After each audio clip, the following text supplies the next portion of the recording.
एक बार दो ब्राह्मण वृंदावन की यात्रा पर निकले।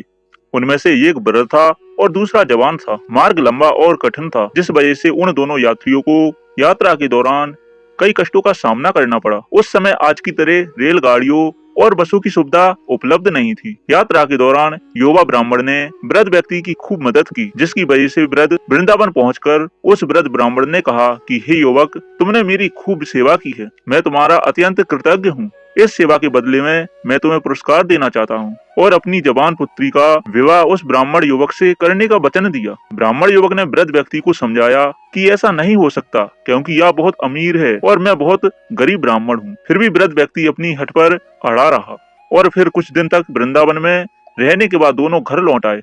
वृद्ध व्यक्ति ने सारी बातें घर पर आकर बताई कि उसने अपनी बेटी का विवाह एक ब्राह्मण से तय कर दिया है, पर पत्नी को ये सब मंजूर नहीं था। उस वृद्ध पुरुष की पत्नी ने कहा कि अगर आप मेरी पुत्री का विवाह उस युवक से करेंगे तो मैं आत्महत्या कर लूंगी। कुछ समय व्यतीत होने के बाद ब्राह्मण युवक को चिंता होने लगी कि वृद्ध अपने वचन को पूरा करेगा या नहीं। फिर ब्राह्मण युवक से रहा ना गया और उसने वृद्ध ब्राह्मण के पास जाकर उसको अपना वचन याद करवाया। वो वृद्ध पुरुष मौन रहा और उसे डर था कि वो अपनी बेटी का विवाह इससे करवाता है तो उसकी पत्नी अपनी जान दे देगी। वृद्ध पुरुष ने कोई उत्तर नहीं दिया। तब ब्राह्मण युवक ने उसका दिया हुआ वचन याद करवाने लगा। तभी वृद्ध ब्राह्मण के बेटे ने उस ब्राह्मण युवक को ये कहकर घर से निकाल दिया कि तुम झूठ बोल रहे हो, तुम मेरे पिता को लूटने के लिए आए हो। फिर ब्राह्मण युवक ने कहा कि ये सारे वचन तुम्हारे पिताजी ने ठाकुर जी के सामने दिए थे। तब वृद्ध व्यक्ति का ज्येष्ठ पुत्र, जो भगवान को नहीं मानता था, युवक को कहने लगा कि अगर तुम कहते हो कि भगवान इस बात के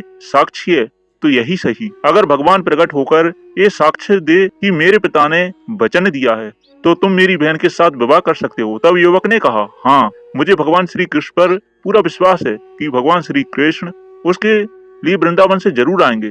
तब भगवान श्री कृष्ण ने युवक के समक्ष एक शर्त रख दी कि तुम मुझे किसी भी दिशा में ले जाना, मगर तुम पीछे पलटकर नहीं देखोगे। तुम सिर्फ मेरे नुपुरों की धुनी से जान सकोगे कि मैं तुम्हारे पीछे आ रहा हूँ। युवक ने उनकी बात मान ली और वो वृंदावन चल पड़े। जिस नगर में जाना था वहां पहुंचने के बाद युवक को नुपुरों की धुनी आनी बंद हो गई।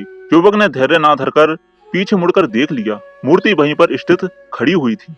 अब मूर्ति आगे नहीं चल सकती थी, क्योंकि युवक ने पीछे मुड़कर देख लिया था। वो युवक दौड़कर नगर पहुंचा। सब लोगों को इकट्ठा करके बोलने लगा कि देखो, भगवान श्री कृष्ण साक्षी रूप में आए हैं। लोग स्तब्ध थे कि इतनी बड़ी मूर्ति इतनी दूरी से चलकर कैसे आई।